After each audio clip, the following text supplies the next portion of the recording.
वो सही सलामत कैसे बच सकता था। वो हैरान परेशान इधर उधर देख ही रहा था कि उसकी रूह कांप गई। सामने विल खड़ा था, वही विल जिसे निक ने खुद गोली मारी थी। निक ने हकलाते हुए पूछा, क्या क्या मैं मर चुका हूँ? विल ने एक ठंडी और डरावनी आवाज में कहा, तुम मरे नहीं हो निक, लेकिन तुम्हारी हालत मौत से भी बदतर होने वाली है। असल में मकड़ी के काटने के बाद विल एक भटकती रूह बन चुका था। वो यहाँ सिर्फ निक को ये चेतावनी देने आया था कि अब वो मौत के देवता का गुलाम बन चुका है। इससे पहले कि निक कुछ और पूछ पाता, जेनी और डॉक्टर कमरे में आ गए और विल का भूत धुएं की तरह गायब हो गया। मरे हुए निक को जिंदा देख सबकी सिट्टी पिट्टी गुम हो गई। सच तो ये था कि उस मकबरे में अमानत ने निक को चुन लिया था और उस पर अमरता का निशान लगा दिया था। अब निक चाहकर भी मर नहीं सकता था जब तक कि खुद मौत का देवता उसे न ले जाए। उधर जहां विमान क्रैश हुआ था, वहां रेस्क्यू टीम जांच करने पहुंची। चारों तरफ सिर्फ मलबा, धुआं और कौवों का शोर था। वहां उन्हें वो रहस्यमयी ताबूत मिला जो 2 टुकड़ों में टूट चुका था।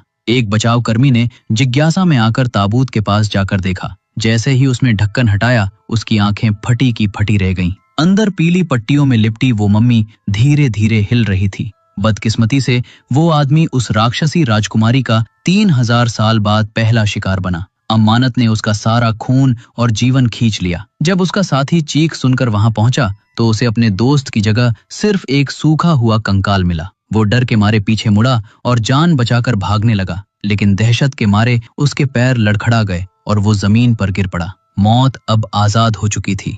बचाव दल का वो दूसरा आदमी संभल पाता उससे पहले ही मम्मी बिजली की रफ्तार से उस पर झपटी और उसे मौत का चुंबन दे दिया। देखते ही देखते उस आदमी के शरीर की सारी जान मम्मी ने सोख ली। 2 लोगों की बलि लेकर वो सूखी हुई मम्मी अब धीरे धीरे एक जिंदा इंसान की तरह दिखने लगी थी। उसकी जादुई ताकतें वापस लौट रही थी। इतना ही नहीं, मम्मी ने अपनी डरावनी आवाज में कुछ मंत्र फूके और वे दोनों मरे हुए आदमी दोबारा उठ खड़े हुए। अब वे इंसान नहीं बल्कि मम्मी के गुलाम बन चुके थे। शैतानी सेना की शुरुआत हो चुकी थी। उधर जेनी अभी भी इसी उलझन में थी कि निक हजारों फीट की ऊंचाई से गिरकर भी कैसे बच गया। विज्ञान के हिसाब से तो उसकी हड्डियां तक नहीं बचनी चाहिए थी, पर उसके शरीर पर एक खरोंच तक नहीं थी। निक खुद भी डरा हुआ था।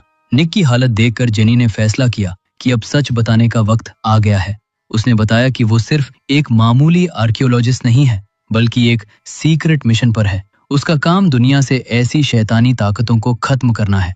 जेनी ने खुलासा किया कि वे सालों से सोल ईटर ब्लेड की तलाश कर रहे हैं। प्राचीन मिस्र की उस राजकुमारी अमानत के पास एक खंजर था जिसकी मूठ पर एक बड़ा सा लाल हीरा लगा था, जिसे मौत की आंख कहा जाता था। नियम ये था कि अगर उस हीरे को खंजर